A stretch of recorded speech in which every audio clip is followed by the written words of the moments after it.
તમારે જેટલા તમારા બધા વાલા હોય એને લેતા આવજો.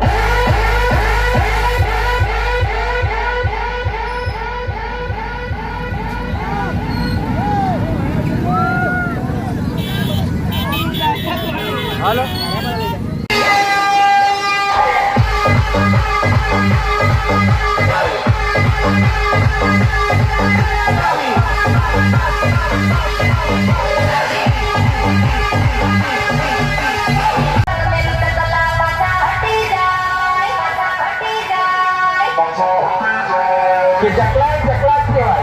ચકલાથી કોઈ દિવસ બાજરા બનાય રાત તો બાજ જ કરે બાકી ચકલા તો સાઈડે સર જોયા કરે.